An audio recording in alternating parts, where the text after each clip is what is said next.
It's a vibrant market out there, and we'll take the discussion on markets forward with Krishna Kumar, who's actually joining us now. Krishna Kumar is a former CIO of Sundaram and now runs his own firm, managing money of the wealthy, affluent investors, and of course his own money. And Krishna, thank you very much for joining us. Good morning. You have navigated the dangerous world of small caps and mid caps for a very long time, and that has really made the smartest return from March lows till now. The small cap index, in fact, individual name 30, 40, 50% kind of run up, and many are saying that this kind of run up is not sustainable. It's time to book out of small cap, mid cap, where you've made a lot of money. How are you approaching that broader market space now? I think we are into longer term positive outlook for small caps and mid caps in the country.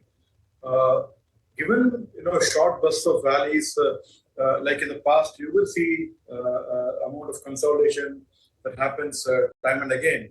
But the whole beauty of investing in small caps and micro caps, etc., is to hold on for a 3 to 5 year period and enjoy the benefits of wealth creation as they move from a few thousand crore market cap companies to probably large caps, right?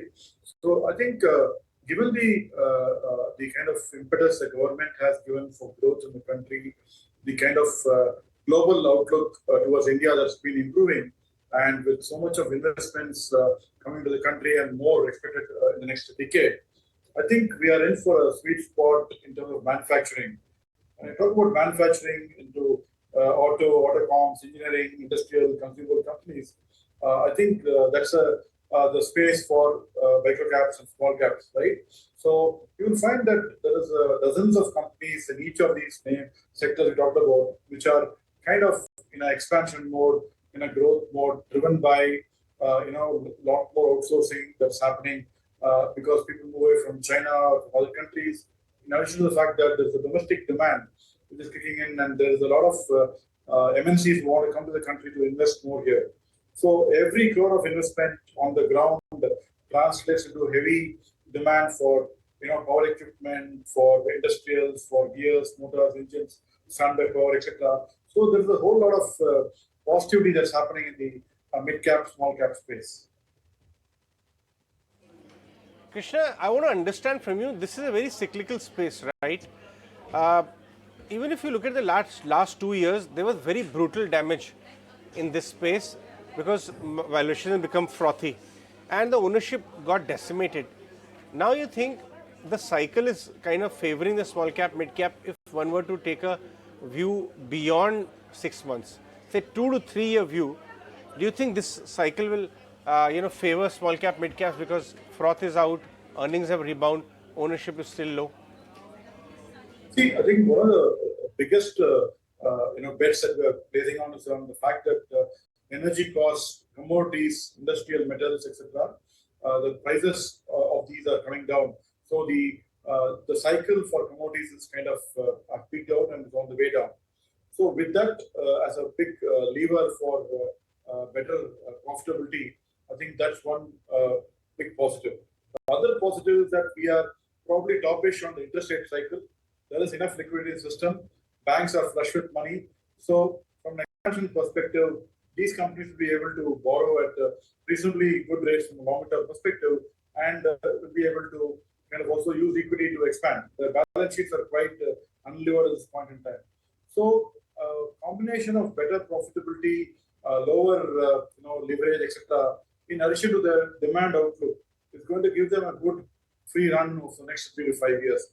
And there's no reason that we should not look at short-term bursts in terms of opportunity, in terms of price movements, either upwards or downwards, but try to capture value whenever you're able to get good correction. Right. Krishna, I want to understand this entire US CPI and India CPI commentary and Fed, leaving it unchanged, pause, but at the same time keeping the possibility open for 2 more hikes.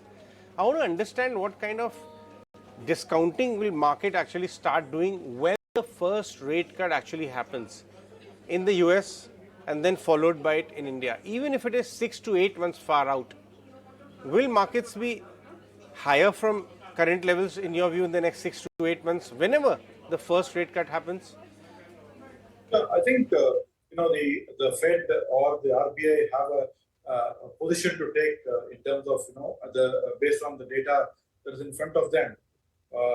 While the market participants have the liberty of trying to estimate the cycle and see how the inflation trend can come down over the next 6 months, and hence try to preempt a Fed action or a RBI action. So while the central banks could be still hawkish, I think the market is pushing itself for a softness in inflation and a little bit of softer growth globally that would trigger the rate cut into the last quarter of the calendar year or early next year. And the markets basically start to react about 6 months earlier because our job is to try and predict markets, right? So predict cycles and predict the market movement. So I think investors will start pushing themselves towards growth, and that is where I think the markets are moving. If you look at the last 2 months of movement in the market, growth is kind of coming back. What are the risks you are looking at in this market?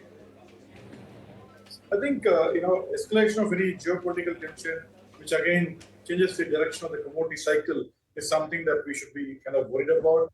But otherwise, I think on the medium term, I think we should position the portfolio for starting of rate cuts and easing cycle over the next 2 years, and that should be very positive for equities at large.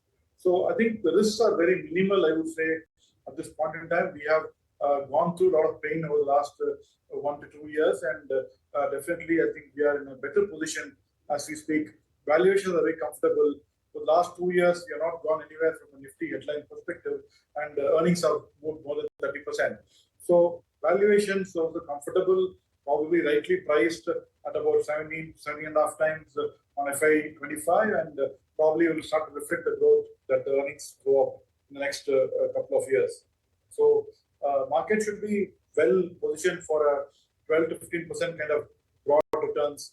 And if you go down the market cap curve, you probably would enjoy a little bit more returns.